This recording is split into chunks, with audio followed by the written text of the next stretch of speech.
Bagaimana hari ini? Sehat? Siap memuji Tuhan? Siap bersorak-sorai bagi Tuhan? Mari sorakan haleluya, haleluya, haleluya. Bersama-sama kita mau sorakan haleluya, haleluya, haleluya.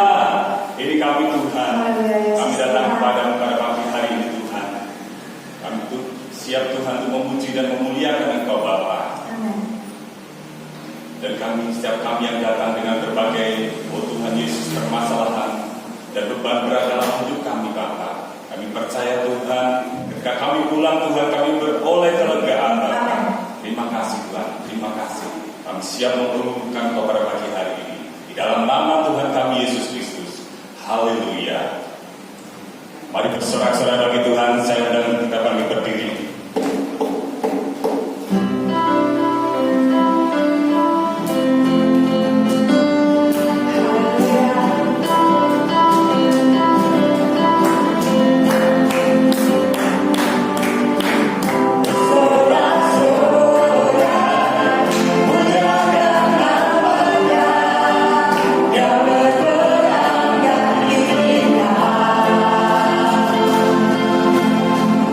Yeah.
Paulus siap untuk memberkati pekerjaan Tuhan. Kita persiapkan persembahan kita. Kita serahkan di hadapan Tuhan pada pagi hari ini dalam doa. Tengah-tengah kami memuji memuliakan dan berdoa, kami juga Tuhan membawa persembahan kami, membawa berkat keuangan yang Tuhan sudah percayakan dari kehidupan kami. Kami kelola. Terima kasih Bapak, terima kasih. Kami siap Tuhan memberkati pekerjaan di dalam nama Tuhan kami Yesus Kristus. Bapak Ibu Saudara bisa maju ke depan.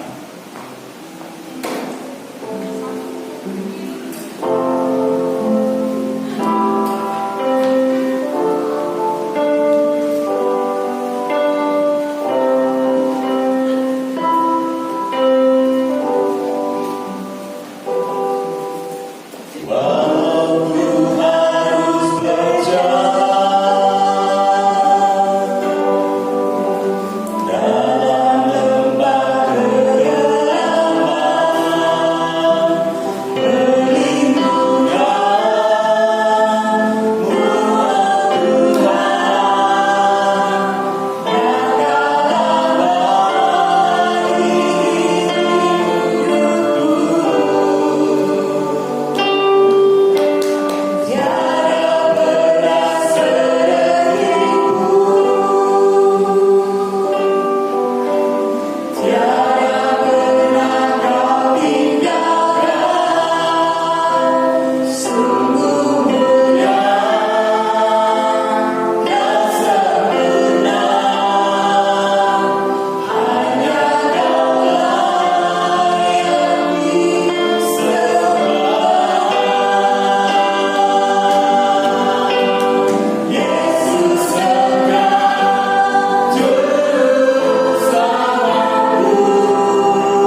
kami boleh Tuhan ada di dalam mesbah-Mu, dan kami mencari wajah-Mu. Kami tahu Tuhan, ada banyak umat-Mu yang hari-hari ini merasa ketakutan sehingga tidak berani untuk melangkah untuk datang kepada-Mu.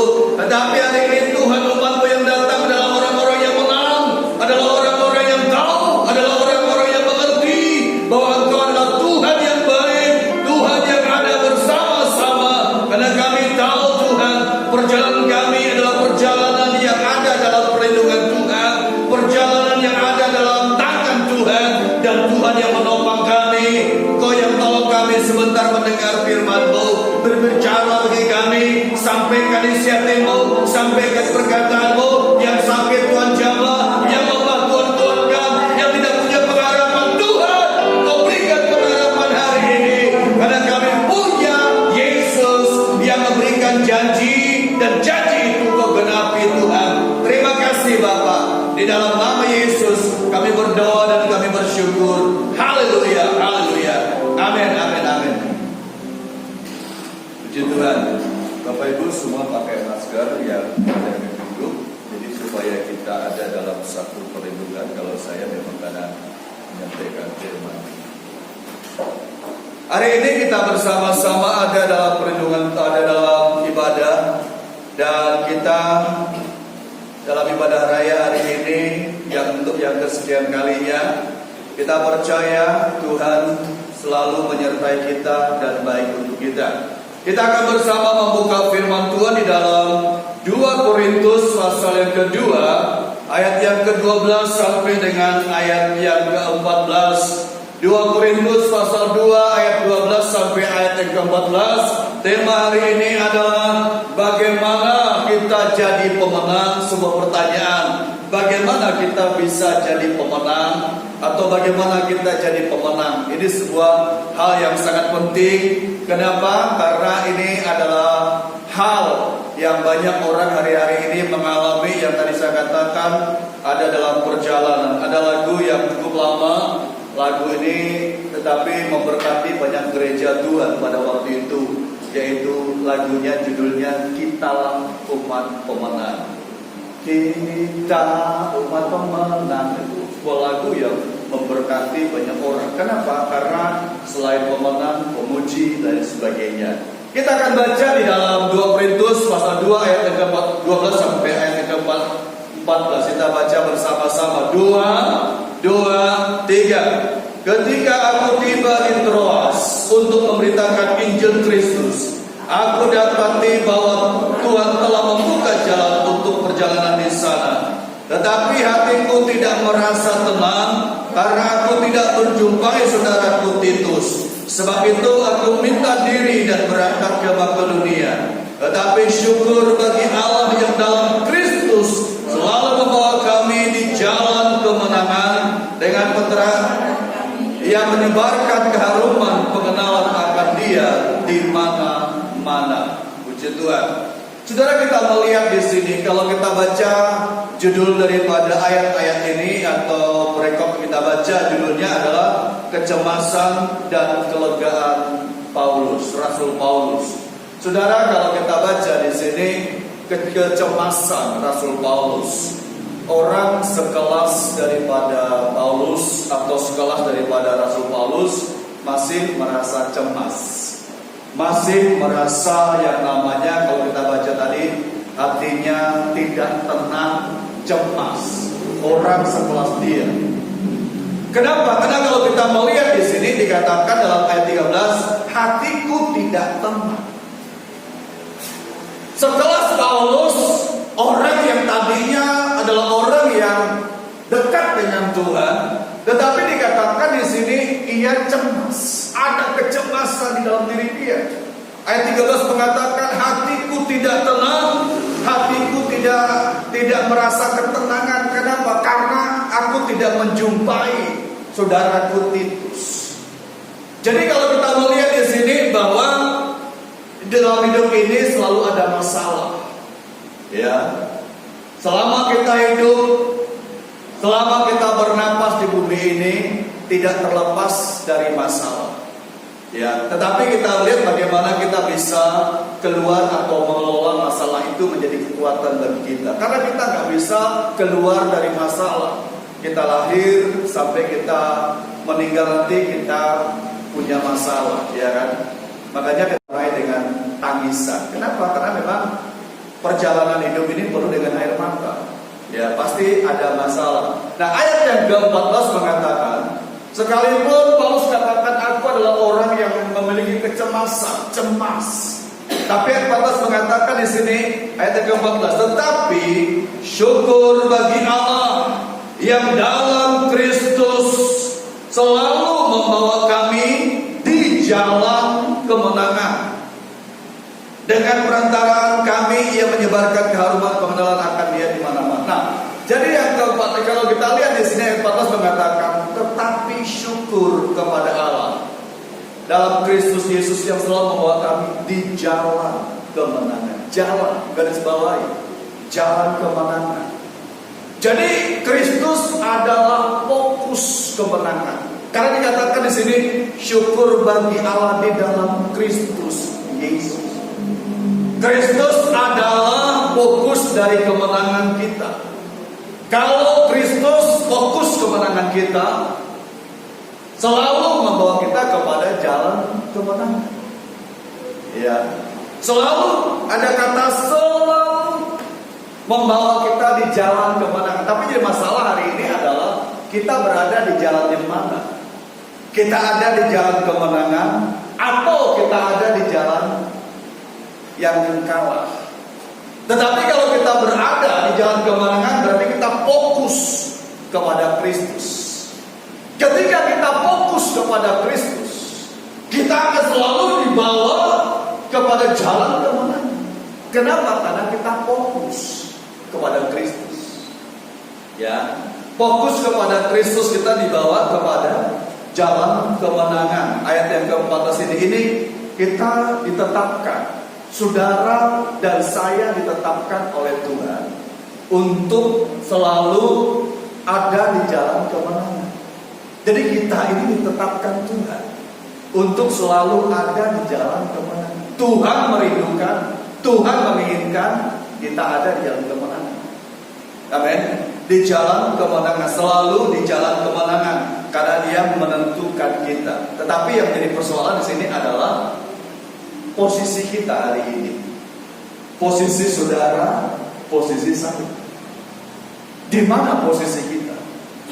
Ini jadi masalah. Kita dalam posisi di jalan kemenangan, atau kita dalam posisi di luar jalan kemenangan. Kalau kita di jalan, posisi kita di jalan kemenangan, fokus kita kepada Kristus. Ketika kita fokus kepada Kristus dan kita akan melihat bahwa disitulah kita selalu dibawa kepada jalan kemenangan. Kenapa? Karena fokus kita kepada Kristus. Posisi kita di jalan kemenangan. Tapi kalau posisi kita tidak di jalan kemenangan, kita tidak akan melihat campur tangan Tuhan. Ayat yang ke-15 dikatakan demikian. Sebab bagi Allah kami adalah bau yang harum dari Kristus di tengah-tengah mereka yang diselamatkan. Perhatikan, bagi Allah kami bau harum. Bagi Allah kami bau harum dari Kristus di tengah-tengah mereka yang diselamatkan. Amin. Bagi Allah. Tetapi dikatakan di sini, di antara mereka yang akan binasa, kami adalah bau kematian yang mematikan. Bagi orang yang diselamatkan, bagi orang yang mau menerima pemberitaan Injil, menerima pengajaran, menerima apa yang Tuhan sudah berikan melalui Paulus dan sampaikan kepada umat Kristen yang ada di Korintus, bagi mereka Paulus itu bau harum. Tapi bagi orang yang mencerca Paulus, bagi orang yang mencerca hamba Tuhan, itu bagi dia adalah pemberitaan itu adalah bagi dia adalah kematian. Bagi orang yang binasa, pemberitaan itu adalah yang menolak Injil, yang tidak menerima Injil, itu adalah sebuah kebinasaan. Tapi bagi orang yang mau menerima Kristus, bagi orang yang mau percaya kepada Kristus, bagi orang yang mau menerima menerima pemberitaan Injil itu adalah bau harum. Makanya saya sampaikan kepada umat Tuhan, ketika engkau menerima Injil, menerima firman Allah, menerima Yesus Kristus Tuhan, itu bau harum pemberitaan itu bagi engkau. Tapi kalau engkau menolak, berarti bau kematian yang mematikan. Orang yang mencerca, orang yang gak suka dengan pemberitaan Injil atau dengan hamba Tuhan, mencerca hamba Tuhan, itu dia gak suka apa disampaikan oleh hamba Tuhan itu. Itu bagi dia adalah sesuatu yang mematikan. Bagi dia sesuatu yang tidak enak. Bagi dia sesuatu yang tidak nyaman. Karena dia menolak. Tapi kalau bagi orang yang menerima pemberitaan Injil, maka apa disampaikan itu bau harum bagi dia. Amin. Bau harum. Tapi kalau orang menolak, apa disampaikan oleh hamba Tuhan itu adalah bau yang busuk. Orang yang mencerca, orang yang mengolok, orang yang menghina hamba Tuhan, apa disampaikan itu bau busuk bagi dia. Bau busuk, gak menyenangkan bagi dia. Dengan dalih berputar-putar seperti apa? Seperti ular dia berputar-putar. Tapi orang yang mau menerima kebenaran Allah, menerima firman Allah melalui hamba Tuhan, seperti Paulus ini, bagi dia itu bau harum. Tapi orang yang menolak Injil, yang tidak mau mengikuti berita Injil, yang tidak mau mengikuti firman Allah, itu bau kematian bagi dia. Ya, jadi dia tidak mengalami yang namanya satu kehidupan yang menyenangkan. Nah, sudah kita melihat di sini bahwa sesuatu yang sangat penting. Lalu pertanyaan saya, bagaimana kita bisa berada di jalan kemenangan itu atau jalan kemenangan Kristus? Gimana caranya? Bagaimana kita bisa berada di jalan kemenangan Kristus? Karena tadi dikatakan bagaimana kita jadi pemenang atau bagaimana kita jadi orang yang menang. Lalu pertanyaan saya, bagaimana kita bisa? Ya, bagaimana kita bisa berada di jalan kemenangan Kristus? Ada beberapa hal saya bagikan di sini. Coba kita baca. Yang pertama kita baca dalam kitab Wahyu. Saya bagikan ada 2 aja. Ya. Wahyu pasal yang kedua. Wahyu pasal 2. Kita membaca ayat yang pertama sampai dengan ayat yang keempat. Bagaimana kita bisa ada di jalan kemenangan? Wahyu pasal yang kedua, ayat yang ke-1 sampai ayat yang ke-4. Kita baca ayat ini bersama-sama. Kalau didapat katakan amin.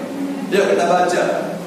2, 2, 3. Tuliskanlah kepada malaikat jemaat di Efesus, inilah firman dari Dia yang memegang 7 bintang itu dan berjalan di antara ke-7 kadidian emas itu.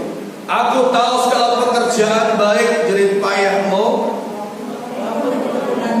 Aku tahu bahwa engkau tidak dapat sabar terhadap orang-orang jahat, bahwa engkau telah mencobai mereka yang menyebut dirinya rasul, tetapi yang sebenarnya tidak demikian, bahwa engkau telah mendapati mereka berdusta, dan engkau tetap sabar dan menderita oleh karena namaku, dan engkau tidak mengenal lelah. Namun demikian, aku mencela engkau karena engkau telah meninggalkan kasih yang semula. Saudara, bagaimana kita bisa berada di jalan kemenangan Kristus? Tuhan ingin kita bukan jadi orang yang kalah. Karena tadi dikatakan syukur bagi Allah kita dibawa Tuhan kepada jalan kemenangan. Tapi pertanyaan, bagaimana caranya? Apa yang kita lakukan supaya kita bisa berada di jalan kemenangan? Karena hari-hari ini orang mengalami ketakutan yang luar biasa, sehingga dia gak bisa berbuat apa-apa karena ketakutan itu. Apalagi berita sana sini dia mendengar A, B, C, dan itu membuat dia terngiang-ngiang. Lalu dia gak mau berbuat apa-apa lagi. Tetapi hari ini Tuhan katakan, bagaimana kita senantiasa berada di jalan kemenangan Kristus. Kalau kita baca ayat ini tadi dikatakan, ayat yang kita baca Wahyu pasal yang kedua, ayat 1 sampai ayat yang keempat. Yang pertama adalah kalau kita lihat di sini jemaat Efesus adalah jemaat yang sabar. Jemaat Efesus adalah jemaat yang rajin dalam pekerjaan, sabar, rajin dalam pekerjaan, dan jemaat Efesus adalah jemaat yang berani menderita. Berani menderita dan berani melakukan pekerjaan untuk Tuhan. Itu jemaat Efesus. Sabar, tekun. Senang punya jemaat seperti ini. Jemaat yang sabar, jemaat yang tekun, jemaat yang rajin dalam pekerjaan. Tetapi kita baca ayat yang keempat dikatakan di sini. Perhatikan ayat keempat dikatakan. Namun demikian, dikatakan apa? Aku mencela engkau karena engkau apa? Apa? Telah meninggalkan kasih yang semula. Tapi dia adalah jemaat yang rajin, jemaat yang sabar, jemaat yang mau menderita. Tetapi ayat yang keempat dikatakan Tuhan mencela jemaat Efesus. Padahal mereka rajin, padahal mereka adalah orang-orang yang rela menderita. Tetapi Tuhan mencela. Kalau saudara sebagai jemaat udah rajin pelayanan, ujang-ujang, jauh-jauh, tiba-tiba dicela. Saudara pasti marah, betul? Tetapi kita melihat di sini jemaat rajin, tapi dicela oleh Tuhan. Kenapa? Rajin tapi gagal. Kenapa? Karena kalau kita lihat di sini bahwa Tuhan menemukan ada kegagalan dalam diri mereka. Dari satu sisi mereka adalah orang yang rajin, tapi dari sisi Tuhan mereka adalah orang yang gagal. Dari sisi manusia mereka orang rajin, tapi dari sisi Tuhan mereka adalah orang yang gagal. Betul? Kenapa? Ayat yang keempat dikatakan apa? Kenapa mereka gagal? Karena mereka telah apa? Meninggalkan apa? Kasih yang semula. Ada orang begitu luar biasa, pertama kali minta dibaptis, oh cepat dibaptis saya. Luar biasa dia cinta yang pertama kali. Hujan, terik, matahari, apapun yang dia akan merintangi dia akan terobos. Tapi dalam perjalanan proses dari Tuhan, ia tidak mampu bertahan. Ikut Yesus itu tidak gampang. Mengikut Yesus keputusan kita, betul. Tetapi proses dalam mengikuti Tuhan itu tidak mudah. Ada banyak orang begitu setia, tetapi dia meninggalkan cinta yang mula-mula itu sudah tidak ada lagi. Cinta yang semula itu sudah hilang. Tidak ada cinta lagi dalam diri dia. Lalu sekarang kenapa? Apa dilakukan sekarang? Kalau tidak ada cinta mula-mula lagi, dilakukan apa? Tetap dia beragama Kristen, tetap. Betul? Rutinitas ibadah tetap. Rutinitas ibadah tetap, rutinitas pelayanan tetap, rutinitas baca Alkitab tetap, rutinitas dalam melakukan tugas tetap. Tetapi itu hanya sebuah peraturan agama. Tidak ada lagi sesuatu yang lebih dari dia. Itu hanya sebuah peraturan agama rutin. Oh, saya beragama Kristen, ketimbang nanti tetangga tanya, kok orang Kristen itu kok gak pernah gereja ya? Ya, saudara sepupu kita lihat, setiap Jumat penuh, masjid penuh. Mereka sembahyang, mereka gak peduli, penting pakai masker. Wali kota Semarang WA saya, Pak, yang penting pakai masker, cuci tangan, tidak bersalaman, suhu tubuh diukur Pak. Lanjut ibadahnya. Saudara, kita melihat di sini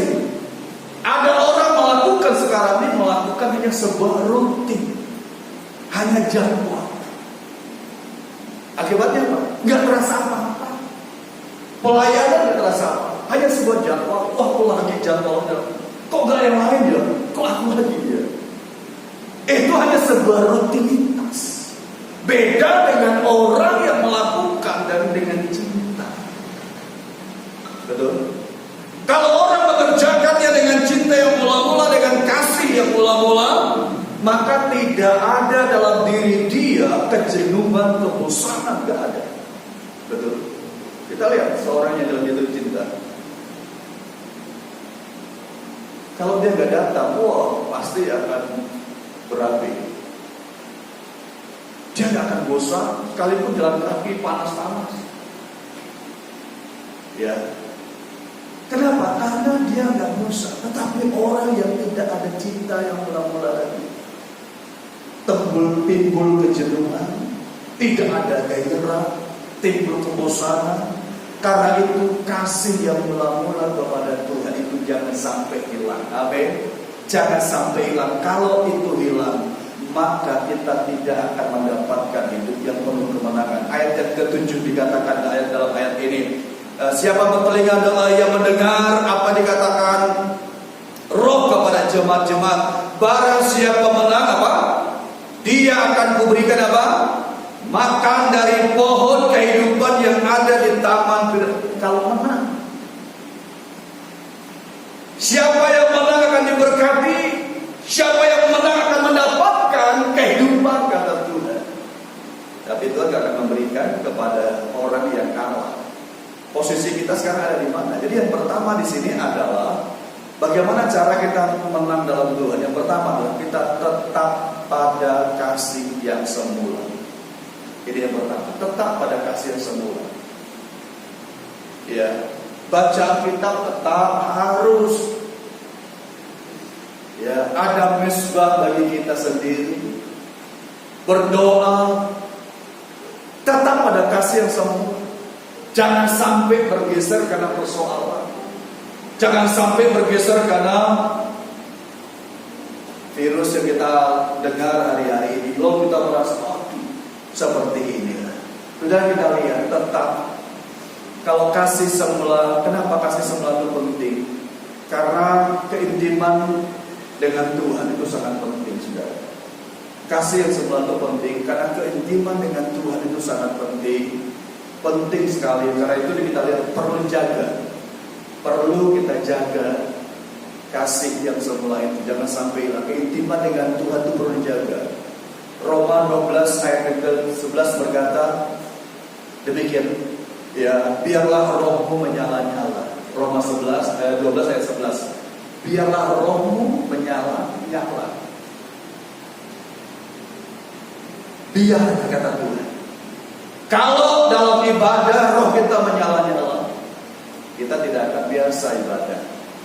Kalau dalam pelayanan roh kita menyala-nyala, kita gak akan biasa melayani biasa lagi. Kenapa? Karena menyala-nyala. Orang yang menyala-nyala bagi Tuhan, menyala, berkobar-kobar bagi Allah, orang itu gak akan biasa-biasa. Kenapa? Dia menyala-nyala bagi Tuhan. Ya. Ketika dia menyala-nyala bagi Tuhan, apakah ada masalah? Ada. Karena itu perlu koneksi kita dengan Tuhan itu perlu terjalin dengan baik. Koneksitas. Perlu ada hubungan dengan Tuhan. Kayak saudara kalau punya HP, nggak ada koneknya dengan, nggak ada sinyal, saudara akan apa ya? Apa saudara lakukan? Kalau saudara yang sabar itu akan biarkan dulu cari, naik di atas pohon, naik atas genteng, cari sinyal, betul? Tapi saudara nggak sabar di HP-nya dia apa kan? Dilempar, betul? Tetapi hari-hari ini anak-anak yang belajar, coba kita lihat anak-anak yang belajar di daerah-daerah tuh gak punya sinyal.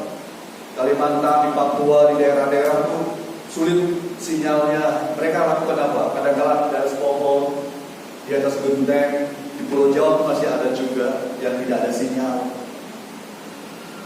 Ya. Kenapa gak ada koneksi? Sama dengan dengan kita kalau nggak ada connect dengan Tuhan. Kita nggak akan bisa dapat sesuatu dari Tuhan. Tapi selama koneksi kita dengan Tuhan itu terjalin dengan baik, kita tidak akan takut dengan apapun juga, termasuk virus. Kami tetap berjaga-jaga, protokol kesehatan tetap kita pakai, ya. Pemimpin pujian pakai apa namanya itu, yang langsung, ya, perlu banget. Kenapa? Karena ini hal sangat penting dan kita gak perlu. Yesus katakan Matius pasal yang ke-11 ayat 28, marilah kepadaku kamu yang letih, kamu yang lesu, dan kamu yang berbeban berat, aku berikan kepadamu kelegaan. Saudara letih, saudara berbeban berat, saudara menghadapi keadaan yang sulit, bangun hubungan koneksi kita dengan Tuhan. Kalau koneksitas kita dengan Tuhan terbangun dengan baik, saudara akan mendapatkan ada banyak hal yang luar biasa dari Tuhan. Ya, karena itu dikatakan tadi, siapa yang menang, dia akan mendapatkan kehidupan. Tetap dalam kasih yang semula. Amin. Pelihara itu. Kalau itu hilang dari hidupmu, segala sesuatu akan jadi rutinitas. Timbul kejenuhan, darah jenuh di gereja, darah jenuh baca Alkitab, darah jenuh memuji Tuhan. Kenapa? Karena kasih yang mula-mula nggak ada lagi. Tapi kalau kasih yang mula-mula ada, saudara nggak akan jenuh. Betul? Nggak akan jenuh.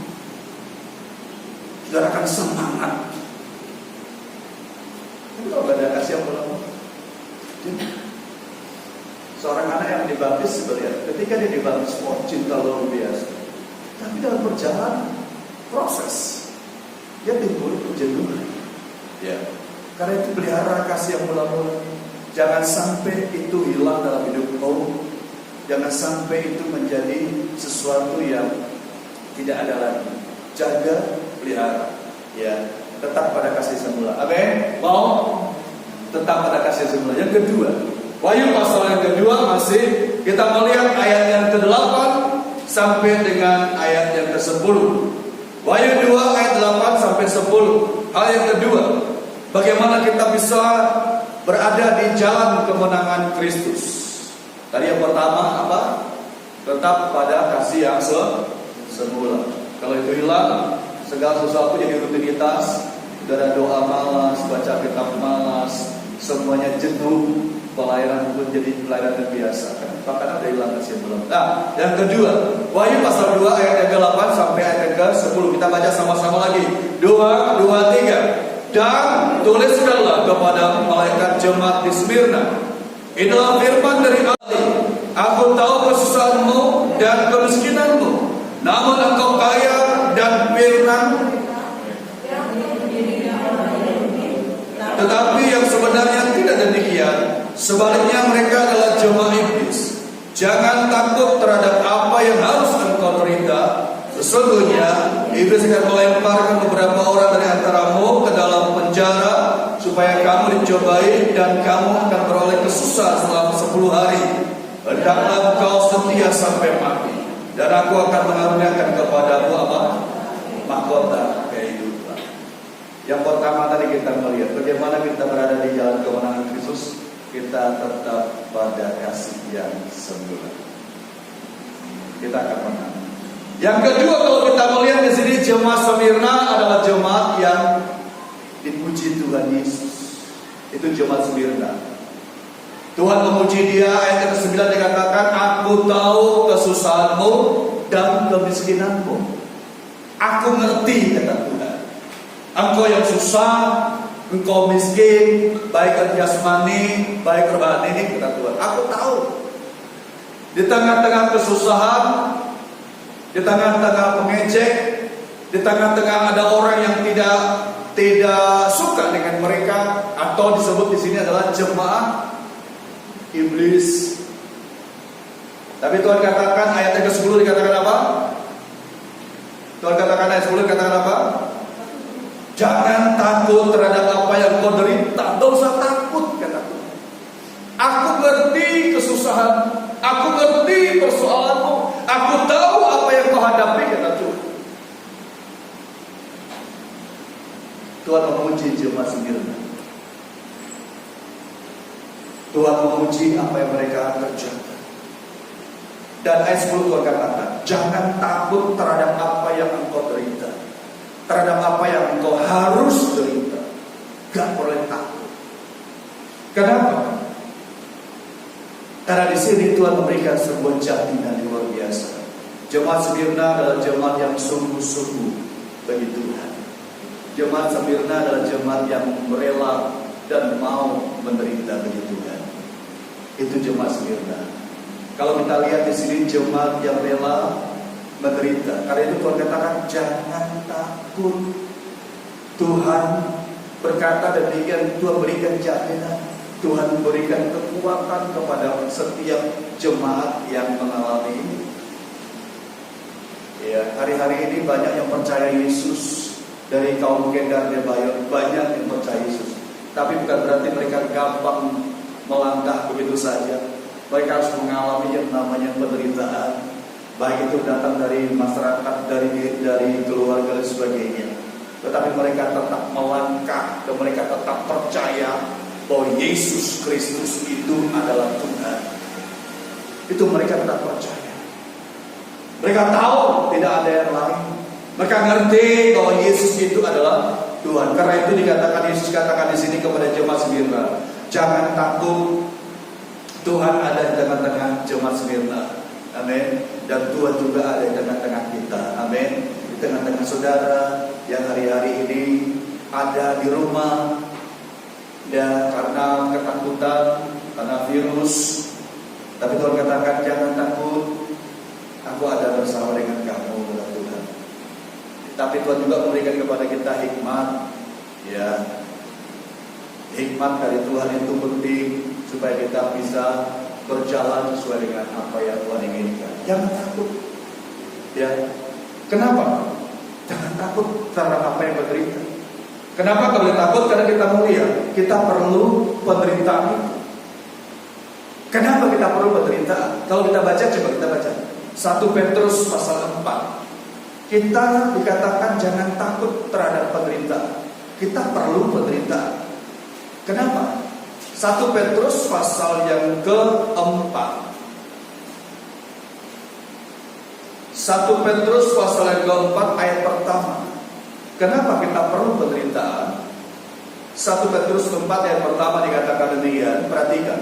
Jadi karena Kristus telah menderita penderitaan badani.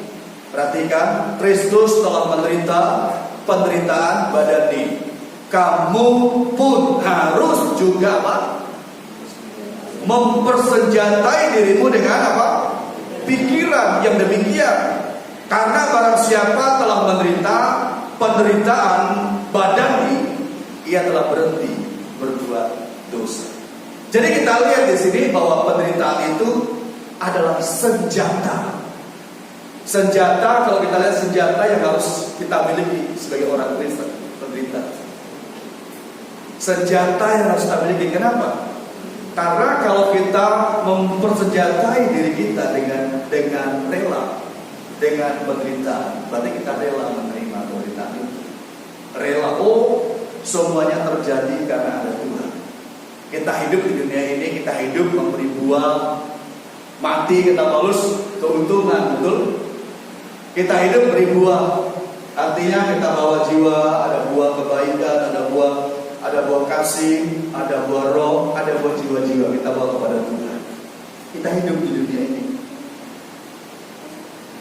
Sama dengan orang berkeluarga, dia berkeluarga kan nggak mungkin dia hanya menikah, nggak mau punya anak, nggak mungkin. Ya, dia menikah pasti mau punya anak 2, 3, 4, 5, 6. Zaman dulu ada 12, ada 20, betul? Gak ada yang mau menikah, gak mau punya anak. Semua pengen punya keturunan. Sama juga dengan kita. Ketika jadi orang percaya, kita merindukan ada anak-anak rohani bagi kita yang kita bawa kepada Tuhan. Amin. Amin. Itu yang baik.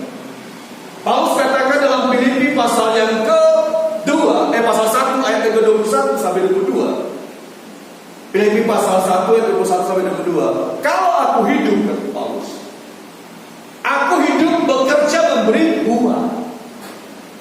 Kalau aku mati, dan kematian itu adalah keuntungan, kata Paulus. Jadi dengan kata lain, ketika kita ada dalam dunia ini, kita hidup, kita memberikan buah. Ada buah kita berikan kepada Tuhan. Tadi saya kata, dari ada anak-anak rohani datang kepada Tuhan. Bukan satu orang lagi yang membawanya, tapi beratus-ratus orang yang membawanya. Akan terjadi penuaian besar-besaran. Akan banyak jiwa datang kepada Tuhan. Amin. Bukan satu orang lagi, bukan pendeta kok, tapi semua membawa. Akan ada anak-anak rohani datang kepada Tuhan. Itu yang kita mempersenjatai. Kita rela mempersenjatai diri kita dengan pikiran rela menderita. Ketika membawa jiwa kepada Tuhan, itu gak gampang. Saudara akan dihina, saudara akan diejek, saudara akan dikatakan sok, saudara akan dikatakan gak usah gereja-gereja. Enggak. Karena itu yang kedua, bagaimana kita bisa berada di dalam kemenangan Kristus. Yang kedua, kita tetap setia sampai mati.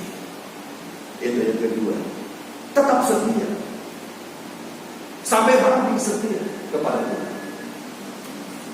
Ya, apapun kita hadapi, Tuhan itu satu-satunya. Ya, tidak ada yang lain. Setia sampai mati kepada Tuhan. Ada persoalan, kita tetap setia. Tuhan, aku setia kepada-Mu.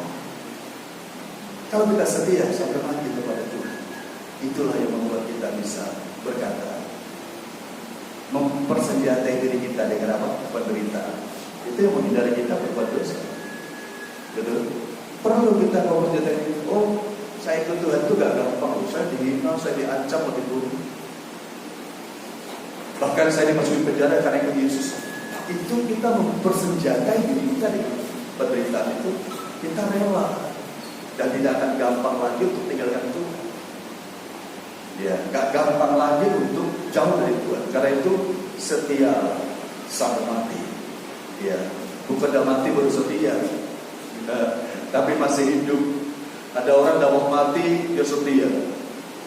Ya. Kemarin ada teman saya dari Tanah Mas, Pak Wiyanto, punya teman. Mereka olahraga sepeda dari Tanah Mas sampai ke daerah BSD, sampai tanjakan Layur itu. Ada satu temannya lagi nyengkol sepeda, jatuh, mati. Ya, gak ditabrak tapi jatuh mati sendiri. Dia bilang, saya melihat hari ini di depan mata saya sendiri, teman saya, teman gue saya jatuh mati di depan saya. Pak Wiyanto yang akan kita undang ke sini, Bapak Presiden, karena corona ini belum bisa kita undang dia. Dia seorang yang cinta Tuhan luar biasa. Nah, jadi kematian ini bisa terjadi di mana-mana, kapanpun juga. Ya, karena itu kita tetap setia sampai mati. Bukan udah mati baru setia. Karena ada orang kalau udah mati ditangisi, didoakan, ben selamat katanya. Gak mungkin dong. Kalau udah mati adalah urusan dengan Tuhan. Hidup kita berurus dengan Tuhan, tapi udah mati Tuhan yang mengurus. Kalau semasa hidup dia percaya Tuhan Yesus, dia akan masuk surga. Selama hidupnya dia menolak akan kasih karunia Allah, menolongkan Yesus Kristus Tuhan, ya saudara bisa jawab sendiri kemana dia berada. Betul? Karena Yesus berikan jaminan, siapa percaya kepada Aku akan diselamatkan. Amin. Itu jaminan Tuhan. Ya. Karena itu kita berdoa minta supaya Tuhan selamatkan dia kalau udah mati. Ya. Sampai kepala ke bawah, kaki ke atas, gak akan mungkin Tuhan mau. Karena gak ada jaminan dari Tuhan. Karena itu setialah kepada Tuhan hari ini dan seterusnya. Amin. Tuhan Yesus memberkati. Mari kita berdoa. Kita berdiri, kita datang kepada Tuhan. Kita siapkan diri kita menerima sakramen perjamuan kudus. Kita percaya hari ini adalah hari yang Tuhan berikan kepada kita. Kita datang kepada Tuhan. Kira pasyakara bara pasyakara. Kuria pakara pasyakara bara. Kami datang kepada-Mu Tuhan. Kebenaran firman-Mu sudah kami terima. Engkau berkata dalam firman-Mu, syukur kepada Allah yang selalu membawa kami di jalan kemenangan. Biarlah posisi kami hari ini adalah posisi yang berada di jalan kemenangan Tuhan. Ketika kami berada di jalan kemenangan, maka kami tahu segala sesuatu akan menjadi sesuatu yang luar biasa bagi kami. Tolong kami Tuhan, supaya kami tetap berada dan tetap menjadi orang yang setia kepada Engkau, menjaga kasih yang sempurna. Karena ini merupakan cara supaya kami bisa menang dalam hidup ini. Dan kami juga Tuhan setia sampai mati. Karena kalau kami setia sampai mati, maka itulah yang membuat kami bisa berada di posisi di jalan kemenangan. Terima kasih Bapa, terima kasih. Saya berdoa Tuhan hari ini Engkau menolong, Engkau mencampur tangan. Kami akan menerima sakramen perjamuan kudus. Biarlah Tuhan yang memberkati sakramen ini. Di dalam nama Yesus Kristus Tuhan, roti dan tuan anggur ini Tuhan diberkati oleh Tuhan. Di dalam nama Yesus Kristus Tuhan, ini adalah perintah-Mu Tuhan. Ketika Engkau sebelum terangkat ke surga, Engkau memerintahkan supaya kami Tuhan melakukan sakramen ini. Karena itu Tuhan berkati, dan Engkau yang akan memakai roti dan anggur ini. Setiap umat-Mu yang mengambilnya, Engkau bawa masuk dalam persekutuan dengan tubuh dan darah Kristus. Engkau pakai hamba-Mu yang akan melayani, dan Engkau akan menjadikan alat dalam tangan-Mu. Terima kasih Bapa, terima kasih. Di dalam nama Yesus Kristus Tuhan, kami berdoa dan bersyukur. Haleluya. Amin. Amin. Silakan.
Jika kamu tidak makan daging anak manusia dan minum darahnya, kamu tidak punya hidup di dalam dirimu.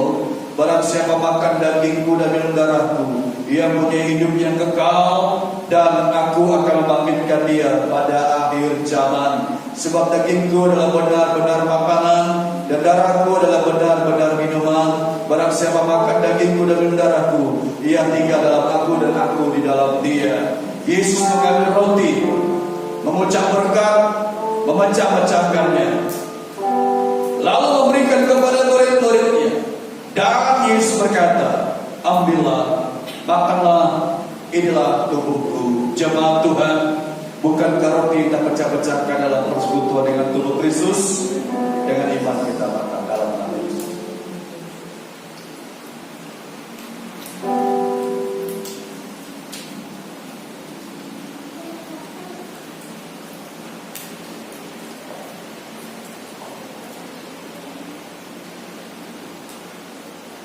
Tubuh Kristus sudah nyatu dengan tubuhmu. Sekarang anggur adalah darah Kristus akan lebih tinggi. Sesudah itu Yesus mengambil cawan, mengucap syukur, lalu memberikan kepada murid-muridnya. Dan Yesus berkata, minumlah kamu semua dari cawan ini, sebab inilah darahku, darah perjanjian yang ditumpahkan bagi banyak orang untuk pengampunan dosa-dosamu. Jemaat Tuhan, bukankah cawan pengucapan syukur adalah persekutuan dengan darah Kristus? Dengan iman kita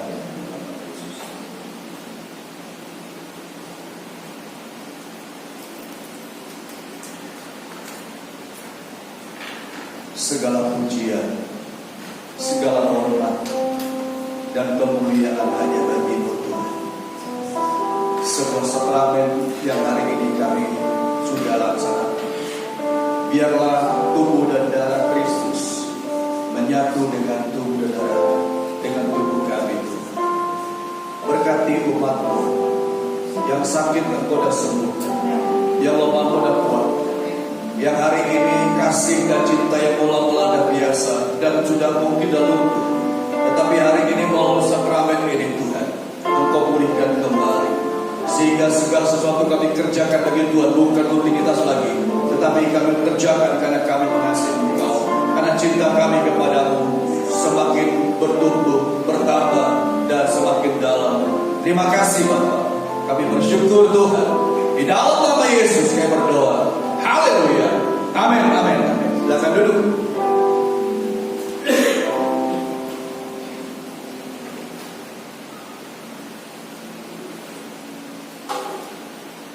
Bapak Ibu Saudara, ibadah kita di gereja terus setiap minggu terus ada, ya, beritahu kepada yang lain supaya tetap kita beribadah dan tetap setia kepada Tuhan. Doa-doa yang sudah dijadwal untuk Kersel memang masih belum berjalan seperti semula, tetapi untuk doa-doa di gereja tetap diadakan, tetap berjalan seperti yang sudah terjadwal. Biarlah hari ini kita tetap setia kepada Tuhan. Terima kasih. Kita berdiri, kita akan terima berkat Tuhan. Kita akhiri ibadah kita hari ini.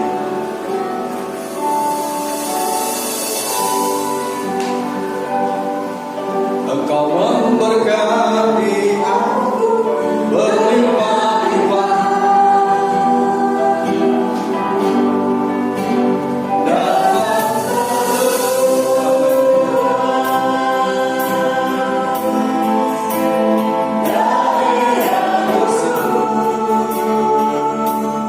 kasih.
kemah pujian hari ini dan seterusnya.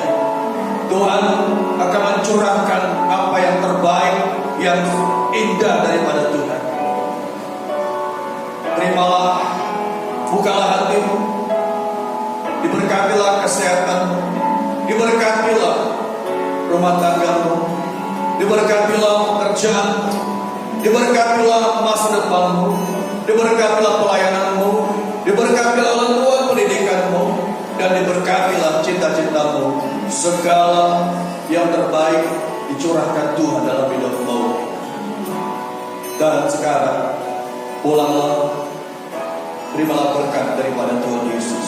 Kasih karunia Tuhan Yesus Kristus dan kasih Allah dan persekutuan Roh Kudus menyertai tubuh, jiwa, dan roh daripada jemaat Tuhan sekalian sampai Maranatha. Tuhan memberkati engkau dan melindungi engkau. Tuhan menyinari engkau dan baca memberi kau kasih karunia. Tuhan menghadapkan wajah kepada memberi kau damai sejahtera sekarang sampai selama-lamanya. Di dalam nama Yesus kami berdoa.